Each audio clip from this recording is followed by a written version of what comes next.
الحمد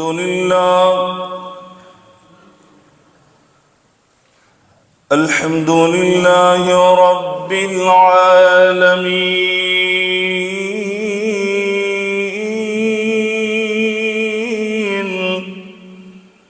والعاقبة للمتقين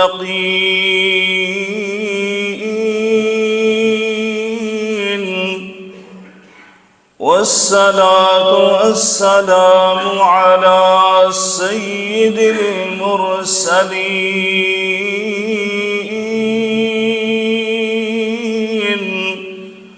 وعلى آله وصحبه أجمعين. سبحانك لا علم لنا إلا ما علمتنا. سبحانك لا علم لنا إلا ما علمتنا إنك أنت العليم الحكيم.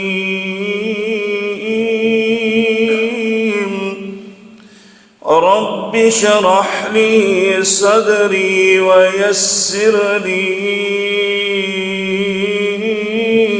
أمري واحلل عقدة من لساني يفقه قولي. أما بعد فإن خير الحديث كتاب الله وخير الهدي هدي محمد صلى الله عليه وعلى آله وسلم. وشر الأمور محدثاتها وكل محدثة بدعة وكل بدعة ضلالة وكل ضلالة في النار.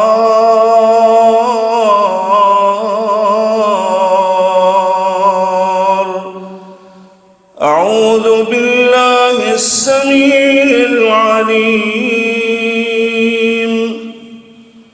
من الشيطان الرجيم. بسم الله الرحمن الرحيم.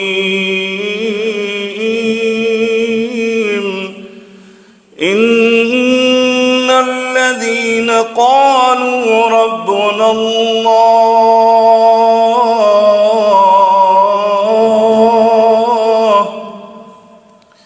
إن الذين قالوا ربنا الله ثم استقاموا تتنزل عليهم الملائكة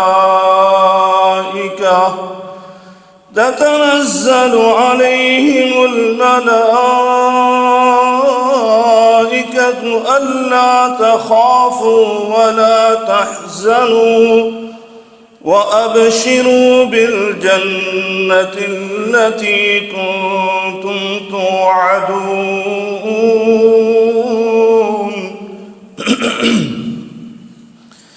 نحن أولياؤكم في الحياة الدنيا وفي الآخرة ولكم فيها ما تشتهي أنفسكم ولكم فيها ما تدعون نزلا من غفور رحيم.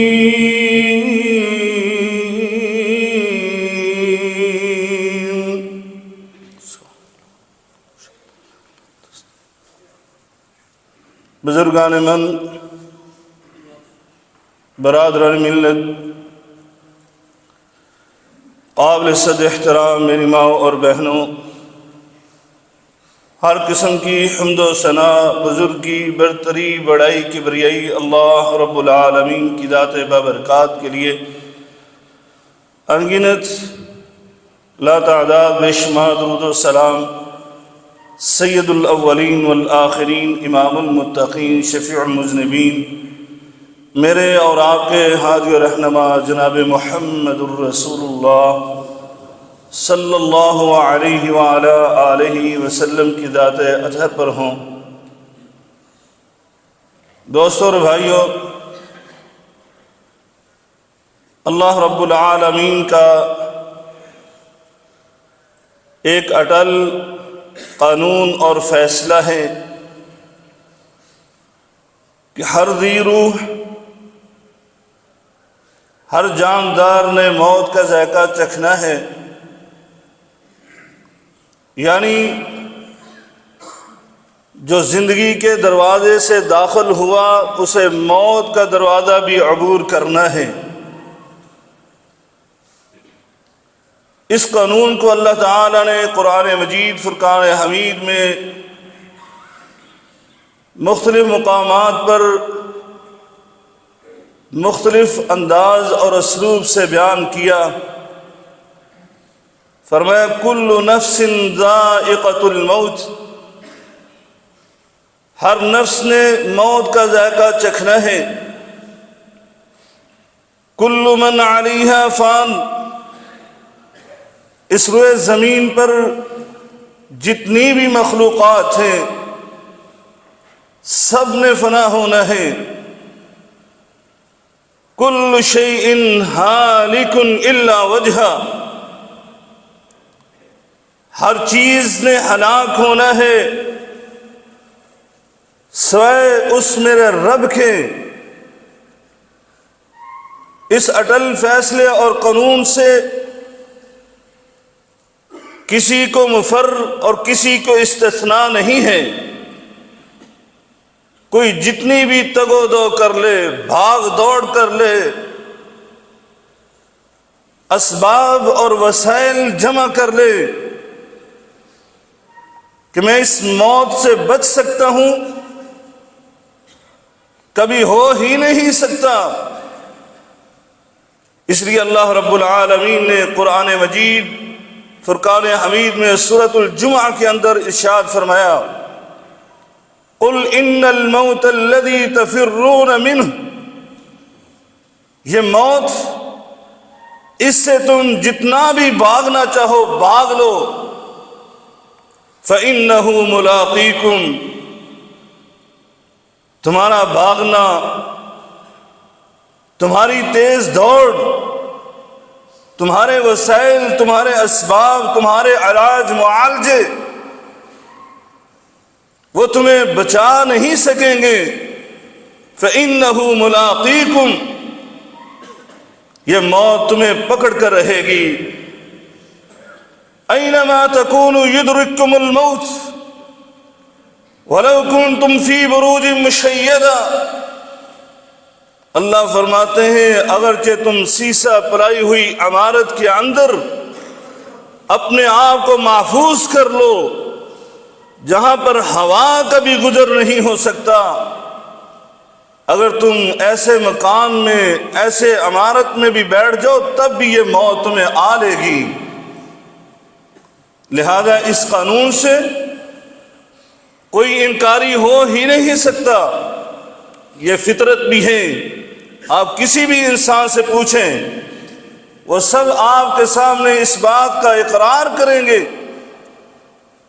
کہ ایک دن ایسا آئے گا جس دن اعلان ہو جائیں گے اور ایک دوسرے کو یہ میسج پہنچ جائیں گے کہ فلاں ابن فلاں اس دنیا سے رخصت ہو گیا،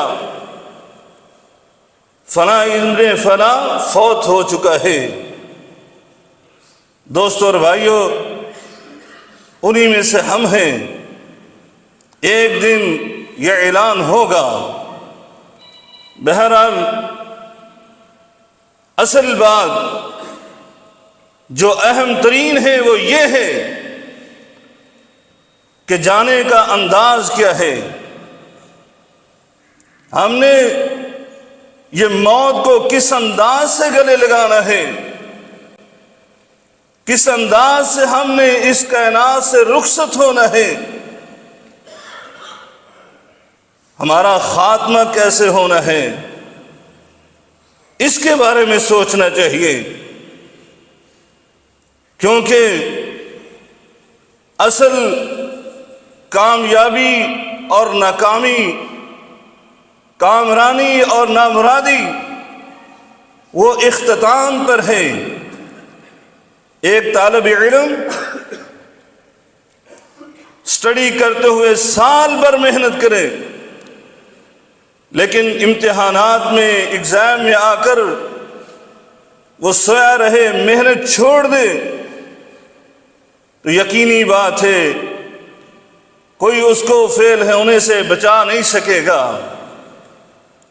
میدان کو لے لیں جہاں پر کھیل کود ہوتا ہے، ایک ٹیم پورا میچ بڑے اچھے انداز سے کھیلے، لیکن آخری چند لمحات میں آ کر وہ سست ہو جائے تو اس کو شکست ہونے سے کوئی نہیں بچا سکتا. دوستو اور بھائیوں، دنیاوی مثالیں چھوڑیں، دین کو لے لیں. آپ نماز پڑھتے ہیں، 4 رکعت ادا کی، سلام پھیرنے سے پہلے آدمی کا وضو ختم ہو جائے، اس کی 4 رکعت پڑی ہوئی اس کے کام نہیں آئے گی، اس کو دوبارہ سے باوضو ہو کر اس نماز کو لٹانا پڑے گا.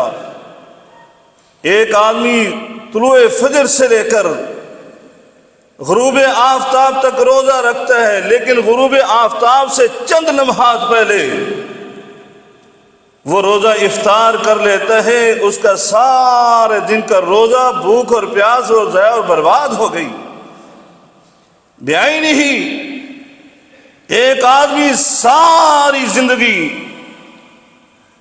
وہ صالح اعمال کرتا رہے، وہ نیکیاں کرتا رہے، وہ خیر اور بھلائی اور فلاح کے کام کرتے رہے، لیکن آخری وقت اس کا ایسے گزرے کہ اللہ کی نافرمانی، اللہ کی معصیت، اللہ کی حدود کو پامال کرنا یہ اس کا وتیرہ بن جائے، یا ایک عمل کوئی ایسا کر دے جو اللہ کی بغاوت شمار ہوتا ہے تو اس کی ساری زندگی کی محنت پر پانی پھر جاتا ہے.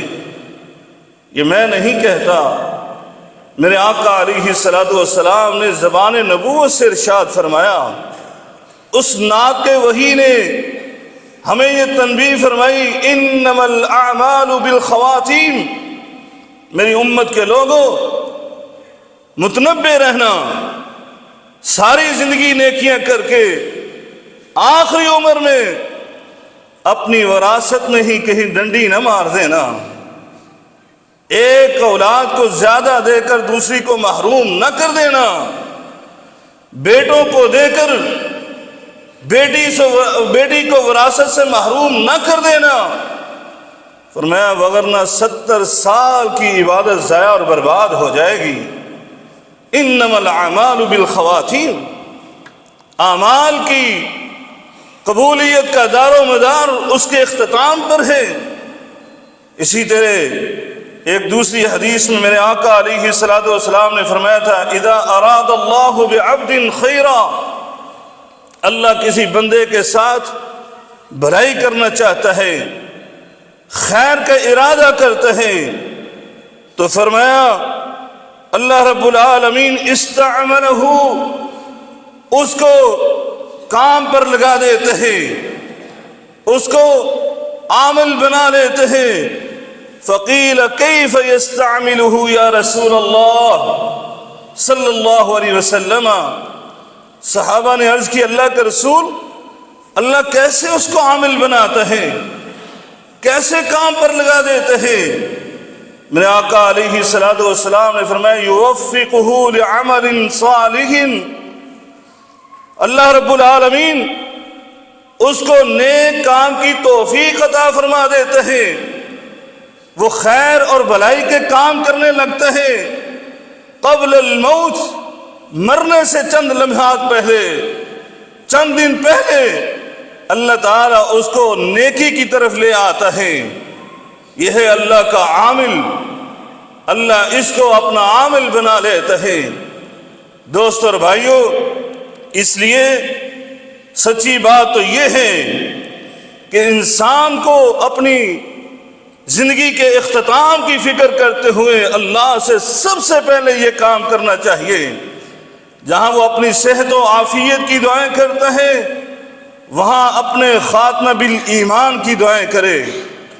کائنات کے ہادی و رہنما میرے اور آپ کے پیر و مرشد جناب محمد الرسول اللہ صلی اللہ علیہ وسلم اکثر یہ دعا کیا کرتے تھے، اور یہ نبوت کے مقدس ہاتھ اٹھا کر زبان نبوت کو جنبش فرما کر یہ عرض کیا کرتے تھے اللہم احسن عاقبتنا فی الامور کلہا، اے اللہ میری زندگی کے تمام معاملات کو احسن انداز سے انجام بخیر تک پہنچانا۔ اللہ رب العالمین سے یہ دعا کرتے، اور ایک حدیث میں میرے آقا علیہ الصلوۃ والسلام نے انتہائی اہم موقع پر اللہ رب العالمین کے کہنے پر دعا کی تھی۔ اللہ نے کہا تھا میرے محبوب مجھ سے مانگو، تو میرے آقا علیہ الصلوۃ والسلام نے دعا کیا کی، اللہم انی اسألک فعل الخیرات وترک المنکرات وحب المساکین، اللہ مجھے نیکیاں کرنے اور برائیوں سے بچنے اور غریبوں مسکینوں کے ساتھ محبت کرنے کی توفیق عطا فرما۔ پھر فرمایا عرض کی وان تغفر لی وترحمنی، اے اللہ میری مغفرت فرما دینا، اے اللہ مجھ پر اپنا سایہ رحمت فرما دے۔ اور اگلے الفاظ سننے کے قابل ہیں، فرمایا وَإِذَا أَرَدْتَ فِتْنَةً فِي قَوْمٍ فَتَوَفَّنِي غَيْرَ مَفْتُونٍ، اے اللہ جب تو قوم پر اپنے بندوں پر کوئی فتنے اور آزمائشیں نازل کرنے لگے تو اللہ میں تجھ سے عرض کرتا ہوں فَتَوَفَّنِي غَيْرَ مَفْتُونٍ، اے اللہ مجھے اس فتنے میں ڈالنے سے پہلے ہی اپنے پاس بلا لینا، مجھے فوت کرنا تو اس فتنے سے بچا کر اپنے پاس لے جانا۔ یہ میرے آقا علیہ الصلوۃ والسلام دعا کر رہے ہیں۔ اس لیے ہمیں چاہیے ہم اللہ رب العالمین سے اپنی دعاؤں میں یہ دعا شامل کر لیں، اے اللہ ہمارا خاتمہ بالایمان فرمانا، اے اللہ ہم اس دنیا سے رخصت ہو تو کلمہ توحید کلمہ رسالت کی ہمارے زبان سے نکالنے کی توفیق عطا فرمانا، ہماری زبان پر کلمہ جاری ہو جائے۔ دوستو اور بھائیوں، چند اسباب آپ کے سامنے ذکر کرنا چاہتا ہوں کہ جس سے انسان کا خاتمہ بالایمان ہو سکتا ہے۔ آئیے دو چار آپ کے سامنے یہ اسباب رکھتا ہوں۔ سب سے پہلا سبب جو آیات میں نے آپ کے سامنے ذکر کی ہیں کہ اللہ کی توحید کو مان لیجئے، عقیدہ توحید اس پر کار بند ہو جائیے۔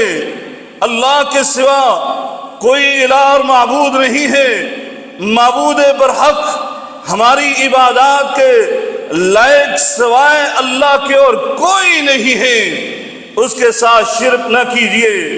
کیسے بھی حالات ہو جائیں، کس طرح کی بھی پریشانیاں مسائل اور مصیبتوں کے انبار آ جائیں، آپ اللہ کا در چھوڑ کر کبھی کسی اور کے در پر نہ جائیں۔ اس لیے اللہ رب العالمین فرماتا ہے جو میرا بندہ مومن عقیدہ توحید پر کاربند ہو جاتا ہے تو اس کے بارے میں قرآن مجید فرقان حمید میں یہ اعلان کر رہا ہوں ان الذين قالوا ربنا الله ثم استقاموا، اللہ فرماتے ہیں جو بھی میرے مومن بندے انہوں نے اپنی زبان اور دل سے یہ اقرار کر لیا اللہ ہمارا رب ہے، اللہ ہی ہمارا کارساز، اللہ ہی ہمارا رازق اور داتا اور مالک اور ملک ہے، فرمایا جب انہوں نے اس بات کا اقرار کیا ثم استقاموا، اور پھر اسی پر قائم رہے اور استقامت دکھائی نا، فرمایا پھر ہم کیا کرتے ہیں اس کے ساتھ تتنزل علیہم الملائکہ،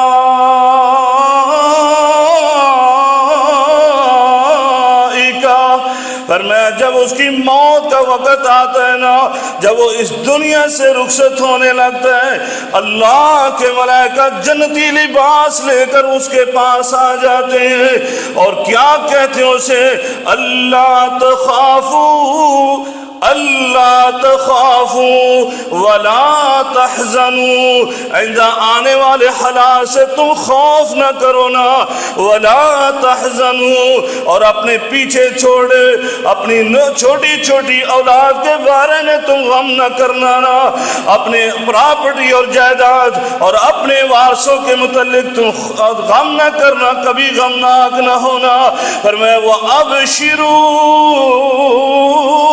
بالجنة وَأَبْشِرُوا بالجنة التي كنتم توعدون،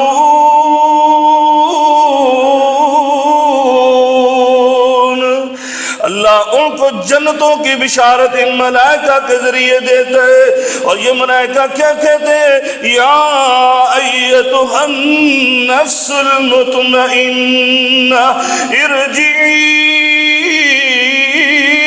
إلى ربك راضية مرضية فادخلي في عبادي وادخلي جنتي، اور ساتھ یہ بھی بشارتیں سناتے ہیں نحن اولیاؤکم فی الحیات الدنیا وفی الآخرہ، ہم دنیا میں بھی تمہارے دوست رہے، ہم دنیا میں بھی تمہارے والی رہے، ہم دنیا میں بھی تمہارے ساتھ دوستی نبھاتے رہے، وفی الآخرہ آخرت کی مشکلات میں بھی ہم تمہارے والی اور دوست رہیں گے۔ اللہ رب العالمین ان کی زبان سے یہ بشارتیں سناتے ہیں وَلَكُمْ فِيهَا مَا تَشْتَهِي أَنفُسُكُمْ، دنیا کی نعمتیں چھوڑ کر جا رہے ہو، غم نہ کرنا، اللہ رب العالمین نے تو تمہارے لیے وہاں پر ایسی نعمتیں تیار کی ہیں جو تمہارا دل کہے گا، جو تمہارے دل میں خواہش آئے گی نا، اللہ رب العالمین وہی خواہش تمہاری پوری فرما دے گا۔ کیوں فرمایا نزلا من غفور الرحیم،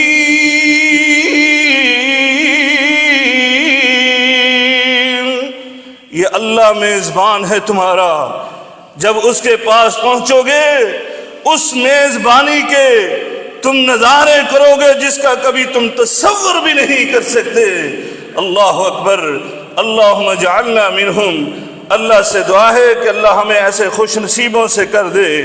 دوستو اور بھائیوں، دوسرا سبب کیا ہے؟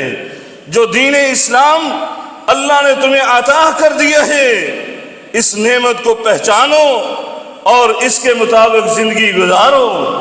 اللہ نے اس دین اسلام کو بھیجنے کے بعد یہ اعلان کر دیا تھا ان الدین عند اللہ الاسلام، اللہ کے نزدیک دین اور صرف دین اسلام ہے۔ فرمایا وَمَن يَبْتَغِي غَيْرَ الْإِسْلَامِ دِينًا فَلَن يُقْبَلَ مِنْهُ، جو اس دین اسلام کو چھوڑ کر آئے گا وہ جتنے بھی اچھے اعمال کیوں نہ کر کے آئے، اللہ ان سے اعمال قبول نہیں کرے گا۔ وَهُوَ فِي الْآخِرَةِ مِنَ الْخَاسِرِينَ، وہ آخرت میں نقصان اٹھانے والا ہوگا۔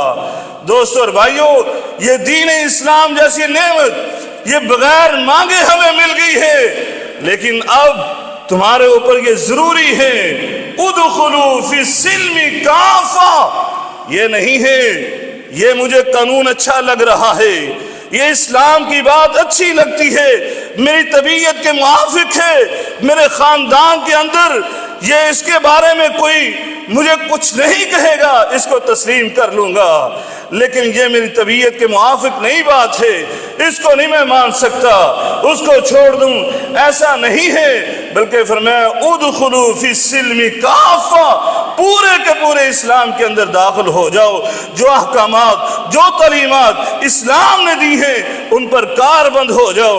فرمایا تمہیں موت آئے تو اس دین اسلام پر آئے، یہ میرے اللہ کا حکم ہے تمہیں۔ اللہ رب العالمین کیا فرماتے ہیں؟ فرمایا یا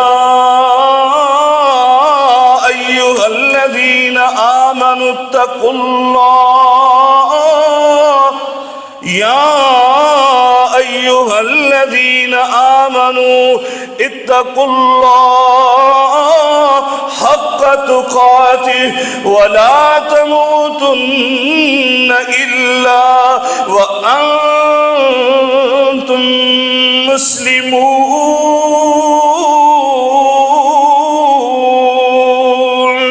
اللہ فرماتے ہیں میرے مومن بندو، میرے متقی بھی بن جاؤ، پرہیزگار بھی بن جاؤ، تقوی اختیار کرو۔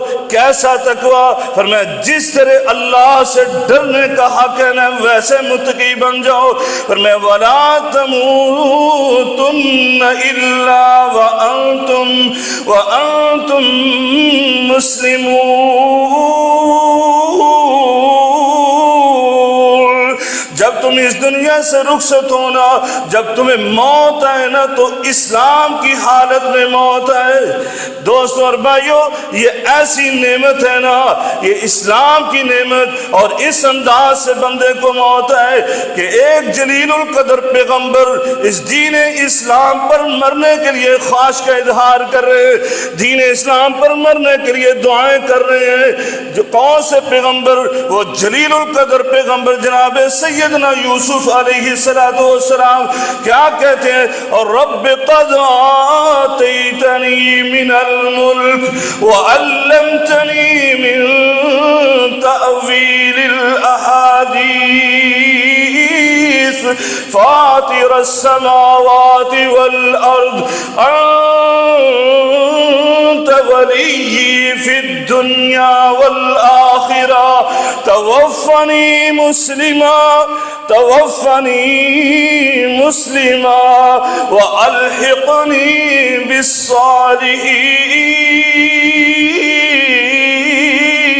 بالصالحین۔ سیدنا یوسف یہ عرض کر رہے ہیں اللہ تو نے مجھے بادشاہ بنا دیا، اللہ تو نے مجھے گفتگو کرنے کا انداز سکھلا دیا، مجھے عمدہ طرز اسلوب عطا کر دیا، اللہ تو نے ہی یہ سب کچھ عطا کیا ہے، میرے مولا یہ انعام بھی کر دینا۔ توفنی مسلمہ، جب مجھے موت آئے تو اسلام کی حالت میں موت آئے، والحقنی بالصالحین، اور مجھے صالحین نیک لوگوں کے ساتھ میرا حشر کر دینا، ان کے ساتھ میری ملاقات کروا دینا۔ دوستو اور بھائیوں، یہ اتنی بڑی نعمت ہے۔ میرے آقا علیہ السلام کے پاس یہودیوں کا ایک بچہ کام کیا کرتا تھا، بیمار ہوا، میرے آقا کو پتہ چلا، آپ اس کے گھر چلے گئے، آپ نے تیمارداری کی اور اس بچے سے کہا اسلم، اے بیٹا اسلام قبول کر لو۔ اس نے اپنے باپ کی طرف دیکھا، اس نے کہا تھے ابو القاسم، ابو القاسم یعنی نبی کریم صلی اللہ علیہ وسلم کی کنیت، کہا محمد رسول اللہ صلی اللہ علیہ وسلم کی اتباع اور پیروی کر لو، بات تسلیم کر لو۔ اس نے اسلام قبول کیا، کلمہ زبان سے جاری ہو گیا، لا الہ الا اللہ محمد الرسول اللہ، اور ساتھ ہی اس کی موت ہو گئی۔ میرے آقا وہاں سے نکلے اور میرے آقا کی زبان سے یہ کلمات جاری تھے، الحمدللہ الذی انقذہ من النار، اللہ کی اس تمام تعریفیں ہیں جس نے اس کلمے کے ساتھ، اس دین اسلام جیسی نعمت کے ساتھ اس کو اپنی جہنم سے محفوظ کر دیا۔ دوست اور بھائیوں، اس لیے میرے آقا کہا کرتے تھے، ایک اور بڑا سبب سن لیجئے، میرے آقا نے فرمایا من کان آخر کلامہ لا الہ الا اللہ فدخل الجنہ، جس نے کلمہ پڑھ لیا، جس کو موت کے وقت کلمہ نصیب ہو گیا، فرمایا داخل الجنہ، وہ جنت میں ضرور داخل ہوگا۔ اس لیے آپ کو بڑھاپے میں ہیں، بستر مرگ پر ہے، آپ کے خاندان میں کوئی ایسا انسان اپنی زبان پر گلے شکوے لا رہا ہے، اس کو بتلائیے بیماری اور یہ بڑھاپا، بستر مرگ، اس پر تجھے مہلت ملی ہوئی ہے، اللہ کا شکر ادا کرو اور ذکر و اذکار کرو۔ میرے آقا نے فرمایا سبحان اللہ پڑھا کرو، والحمدللہ پڑھا کرو۔ سبحان اللہ اتنی فضیلت والی بات ہے، اتنا ذکر افضل ہے کہ میرے آقا نے فرمایا جو بندہ سبحان اللہ ایک دفعہ پڑھتا ہے تملأ المیزان، فرمایا جو اللہ ترازو لگائے گا اس کے پلڑے کو بھر دینے والا کلمہ ہے۔ اور فرمایا جو بندہ سبحان اللہ والحمدللہ پڑھتا ہے، فرمایا تملأ ما بینہما، یا فرمایا تملأ ما بین السماء والارض، فرمایا یہ کلمات ایسے ہیں تملعان ما بین السماء والارض، زمین و آسمان کا جتنا بھی خلا تمہیں نظر آتا ہے، صرف آپ کے سبحان اللہ والحمدللہ کہنے سے اللہ اجر و ثواب سے بھر دے گا۔ آخری وقت یہ ذکر و اذکار کیجئے، اللہ رب العالمین ہمیں اس کی توفیق عطا فرمائے۔ دوستو اور بھائیوں، بہت ساری باتیں ہیں۔ میرے آقا علیہ الصلوۃ والسلام کے پاس آپ حج کر رہے تھے، آپ کے ساتھیوں میں سے ایک ساتھی اپنی سواری سے گرا اور فوت ہو گیا۔ میرے آقا علیہ الصلوۃ والسلام نے فرمایا اغسلوہ بماء وصدر، فرمایا اس کو بیری کے پتوں کے ساتھ پانی گرم کر کے اس کو غسل دو، اور فرمایا پھر وَكَفِّنُهُ فِي ثَوْبَيْهِ، اور اس کو کفن کے لیے نیا لباس نہیں لانا بلکہ جو احرام کی چادریں ہیں انہی دو چادروں میں اس کو کفن دے دو، وَلَا تَمَسُّوهُ بِطِيبٍ، اس کو خوشبو بھی نہ لگانا۔ آپ میت کو خوشبو لگانے کا حکم دیا، اس کے کفن کو خوشبو لگانے کا حکم دیا، لیکن یہ بندے کے متعلق میرے آقا فرماتے ہیں وَلَا تَمَسُّوهُ بِطِيبٍ، اس کو خوشبو نہ لگانا کیونکہ یہ احرام کی حالت میں تھا۔ وَلَا تُخَمِّرُوا رَأْسَهُ، فرمایا نہ ہی اس کے سر کو ڈھانپنا، میت کو تو پورا ڈھانپ دیا جاتا ہے اور چہرے کے قریب تھوڑا سا کھول دیا جاتا ہے، باقی اس کا سر بھی ڈھانپ دیا جاتا ہے اور پاؤں بھی، لیکن میرے آقا نے اس کے متعلق کہا وَلَا تُخَمِّرُوا رَأْسَهُ، اس کے سر کو نہ ڈھانپنا کیونکہ یہ محرم ہے۔ کیوں؟ میرے آقا نے فرمایا فَإِنَّهُ يُبْعَثُ يَوْمَ الْقِيَامَةِ مُلَبِّذًا، فرمایا کل قیامت کے دن یہ اٹھے گا تو یہ اپنی زبان سے تلبیہ کہتے ہوئے اٹھے گا، لبیک اللہم لبیک، لبیک لا شریک لک لبیک۔ دوستو اور بھائیوں، اس سے ہمیں پتہ چلتا ہے جس طرح ہماری موت ہوگی اسی طرح ہی ہم کل قیامت کے دن اٹھیں گے۔ اس لیے اپنی عادت بنائیے، سوتے ہوئے بھی ذکر و اذکار کرتے ہوئے سوئیے، اگر اسی حالت میں موت آ جائے آپ جب اٹھیں تو آپ کی زبان سے کلمے جاری ہو جائے۔ اللہ رب العالمین سے دعا ہے کہ اللہ تعالی ہم سب کو ایسے خوش نصیب بنا دے۔ وآخر دعوانا الحمدللہ رب العالمین۔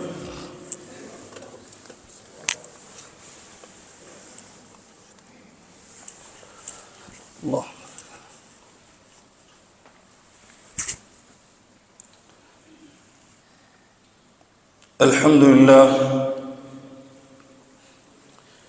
الحمدللہ نحمده ونستعینه ونستغفره ونعوذ باللہ من شرور انفسنا ومن سیئات اعمالنا، من يهده الله فلا مضل له ومن يضلله فلا هادي له، وأشهد أن لا إله إلا الله وحده لا شريك له، وأشهد أن محمدا عبده ورسوله۔ دوستو اور بھائیو، اور بہت سارے اسباب ہیں، ان میں سے چند ایک اور سن لیجئے، صرف اشارہ کرتا ہوں۔ ایک تو یہ ہے کہ ہمیشہ اللہ پر حسن ظن رکھیے، کبھی اللہ کے بارے میں شکوہ اور شکایت زبان پر نہ لائیں کہ اللہ تو نے فلاں کو یہ دیا، فلاں کو یہ دیا، فلاں کو یہ دیا اور مجھے کچھ نہیں دیا۔ اس طرح کی کبھی اپنی زبان سے کلمہ کفر نہ اس کو نکلنے دیجیے، ہمیشہ حسن ظن، اور یہ بھی کہ کل قیامت کے دن میرا اللہ وہ غفور الرحیم ہے، میں اس کی رضا اور خوشنودی کے لیے نیکیاں کرتا ہوں، بھلائی کے کام کرتا ہوں، برائیوں سے بچتا ہوں، اپنی خواہشات کو کنٹرول کرتا ہوں، تو مجھے امید ہے وہ میرا اللہ جو ہے وہ مجھے ضرور بخش دے گا، وہ میری مغفرت فرما دے گا۔ اس طرح کا حسن ظن کا مطلب یہ نہیں ہے کہ آپ جری ہو جائیں، بہادر ہو جائیں کہ جو مرضی کرتے رہے ہو کہیں اللہ غفور الرحیم ہے، نہیں، ایسی بات نہیں ہے۔ جس کے بارے میں آپ کا یہ اعتقاد ہے، یقین ہے کہ وہ میرا اللہ ارحم الراحمین ہے، تو پھر اس کے ساتھ ویسا ہی معاملہ بھی کیجیے۔ میرا اللہ رب العالمین فرماتا ہے میرا بندہ جس طرح کا گمان میرے بارے میں کرتا ہے میں اسی طرح کا اس کے ساتھ معاملہ کرتا ہوں۔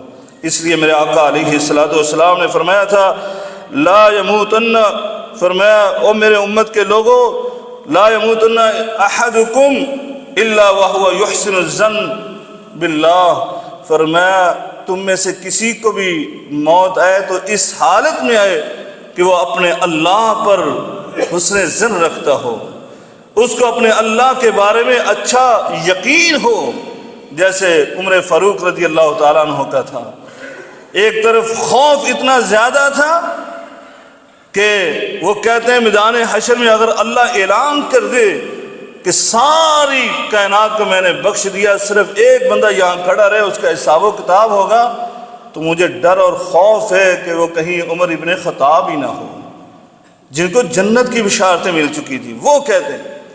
اور رجا، امید، یقین اتنا زیادہ کہ فرمایا اگر اللہ یہ اعلان کرے کہ ساری کائنات ادھر کھڑی رہے، ایک بندے کو میں بغیر حساب و کتاب کے جنت میں بھیج رہا ہوں، مغفرت کر رہا ہوں، تو ہو سکتا ہے اللہ رب العالمین میرا ہی نام لے کہ وہ میرا بندہ عمر ہے۔ اتنا یقین تھا۔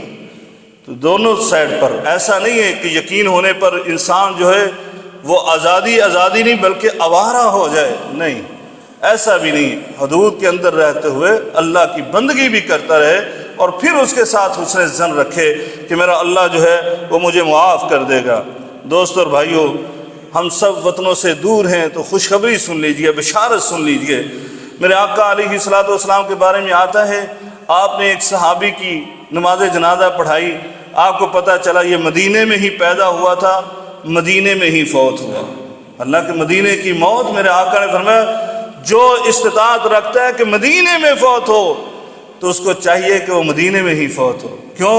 فرمایا جو مدینے میں فوت ہوگا ایمان کی حالت میں، عقیدہ توحید کی حالت میں، میری شفاعت اس کے لیے ضروری ہو جائے گی، میں اس کی شفاعت ضرور کروں گا۔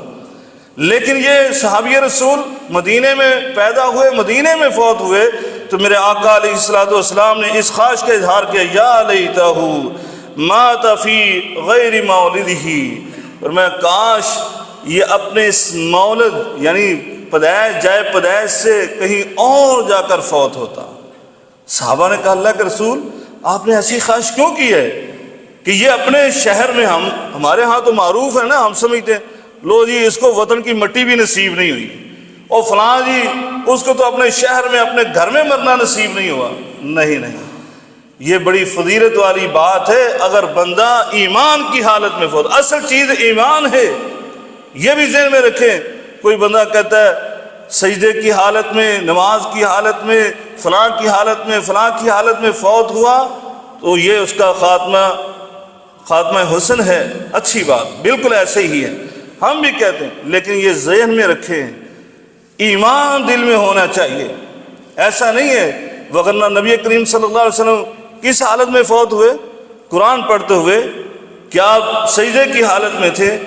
کیا آپ رکوع کی حالت میں تھے؟ بستر پر تھے آپ۔ اسی طرح ابوبکر صدیق اس امت کے بہترین انسان، وہ بھی فوت ہوئے تو بستر کی حالت میں، بستر پر۔ اور خالد ابن ولید اس امت کے سالار اعظم، وہ شہادت کی موت نہیں فوت ہوئے بلکہ وہ بھی بستر پر۔ لیکن اصل چیز ایمان ہے، ایمان کے اور اسلام کے مطابق اس نے زندگی گزاری۔ پھر اگر یہ سجدے میں فوت ہوا ہے، ذکر کرتے ہوئے فوت ہوا ہے، تلاوت قرآن کرتے ہوئے فوت ہوا ہے، تو بہت بڑی بات ہے۔ اسی طرح اگر اپنے وطن سے دور، اپنے گھر سے دور کہیں اور انسان فوت ہوا ہے اور ایمان کی حالت میں فوت ہوا ہے تو سن لیجئے، میرے آقا علیہ الصلوۃ والسلام نے فرمایا، ترجمہ سن لیجئے، میرے آقا نے فرمایا اللہ تعالیٰ اس بندے کو اتنی جنت میں جگہ عطا فرماتا ہے جتنی کہ دنیا کے اندر مسافت ہے اس کے گھر سے لے کر اس کے فوت ہونے کی جگہ تک، جتنا یہ فاصلہ ہے اللہ تعالیٰ جنت میں اتنا زیادہ اس کو مقام عطا فرما دیتا ہے، اتنی زیادہ فضیلت ہے۔ اور پھر شہادت کی موت، میرے آقا علیہ الصلوۃ والسلام نے خود اس کی خواہش کی، اور خواہش بھی آپ نے بار بار کی، یہ نہیں ایک دفعہ، بلکہ آپ نے فرمایا میرا دل چاہتا ہے اے اللہ میری اس خواہش کو پورا کر دے کہ میں تیرے راستے میں شہید ہو جاؤں، پھر زندہ کیا جاؤں، پھر شہید ہو جاؤں، پھر زندہ کیا جاؤں، پھر شہید کر دیا جاؤں۔ آپ نے بار بار ایک ہی موقع پر آپ نے یہ بار بار خواہش کا اظہار کیا۔ اور سیدنا عمر فاروق بھی یہ دعا کیا کرتے تھے، اللہم ارزقنی شہادۃ فی سبیلک واجعل موتی فی بلد رسولک، اللہ مجھے شہادت کی موت دینا اور اپنے حبیب کے شہر میں دینا۔ 22 لاکھ مربع میل کا حکمران، دعا سننے والا کہتے ہیں یہ کیسی دعا کر رہا ہے، یہاں کون اس کو شہادت کی موت دے گا؟ یہ تو یہاں پر امیر ہے، یہ جہاد پر بھی نہیں جا سکتا، یہ سرحدوں پر بھی نہیں جا کر جہاد کر سکتا، تو کیسے شہید ہوگا؟ اللہ نے دعا صدق کے دل سے نکلی قبول فرمائی۔ مسجد نبوی کے اندر، مدینہ رسول نہیں، مسجد نبوی کے اندر بلکہ مصلی رسول کے اوپر اللہ تعالیٰ نے شہادت کی موت نصیب فرمائی۔ دوستو اور بھائیو، جو صدق کے دل سے جو بھی دعا کرتا ہے اللہ تعالیٰ اس کو ضرور پورا کرتا ہے۔ حدیث میں آتا ہے جس بندے نے صدق کے دل سے شہادت کی دعا کی، فرمایا اللہ تعالیٰ اس کو شہادت کے رتبے پر فائز کر دیتا ہے، چاہے وہ بستر مرگ پر کیوں نہ فوت ہو، بستر مرگ پر بھی فوت ہوا تب بھی اللہ تعالیٰ اس کو شہادت کے رتبے اور درجے پر فائز کر دیتا ہے۔ اس لیے اپنی دعاؤں کے اندر یہ خاتمہ خیر کی دعا کیا کریں، خاتمہ حسن کی دعا کیا کریں۔ اللہ تعالیٰ ہم سب کا خاتمہ بالایمان فرمائے، خاتمہ حسن فرمائے۔ دوست اور بھائیوں، بہت ساری دعاؤں کے لیے ساتھیوں نے کہا، اللہ تعالیٰ ان سب کی دعاؤں کو قبول فرمائے۔ ہمارے نذیر بھائی ہیں، ان کے والد گرامی جو ہیں وہ ہسپتال میں ہیں، بہت زیادہ علیل ہیں، ان کے لیے دعا کیجیے اللہ تعالیٰ ان کو صحت کاملہ عاجلہ عطا فرمائے، دیگر مسلمانوں کو بھی شفاء کاملہ عاجلہ عطا فرمائے۔ ان اللہ وملائکتہ یصلون علی النبی یا ایھا الذین آمنوا صلوا علیہ وسلموا تسلیما اللهم صل علی محمد وعلی آل محمد کما صلیت علی ابراہیم وعلی آل ابراہیم انک حمید مجید اللهم بارک علی محمد وعلی آل محمد کما بارکت علی ابراہیم وعلی آل ابراہیم انک حمید مجید اللهم انك عفو كريم تحب العفو فاعف عنا اللهم اكفنا بحلالك عن حرامك واغننا بفضلك عمن سواك اللهم اشف مرضانا ومرضى المسلمين اذهب البأس رب الناس واشف انت شافي لا شفاء الا شفاءك شفاء الله يغادر سقما ربنا اغفر لنا ولاخواننا الذين سبقونا بالايمان ولا تجعل في قلوبنا غلا للذين آمنوا ربنا إنك رؤوف رحيم اللهم أعز الإسلام والمسلمين وأذل الشرك والمشركين ودمر على أعداء الدين يا حي يا قيوم برحمتك نستغيث ربنا تقبل منا إنك أنت السميع العليم وتب علينا إنك أنت التواب الرحيم وصلى الله تعالى على خير خلق محمد وعلى آله وصحبه أجمعين برحمتك يا أرحم الراحمين. السلام علیکم ورحمۃ اللہ وبرکاتہ. ناظرین اکرام، اسلامک ٹی وی اس چینل کو ابھی تک جنہوں نے سبسکرائب نہیں کیا ہے برائے مہربانی اس چینل کو سبسکرائب ضرور کریں اور ہر دن کی اپڈیٹ کے لیے اس کے ساتھ ہی ایک بیل، ایک گھنٹی کا نشان آئے گا، اسے آپ ضرور پریس کریں اور اسے دبا کر آپ ہمارے ساتھ تعاون فرمائیں. جزاک اللہ خیر. السلام علیکم ورحمۃ اللہ وبرکاتہ.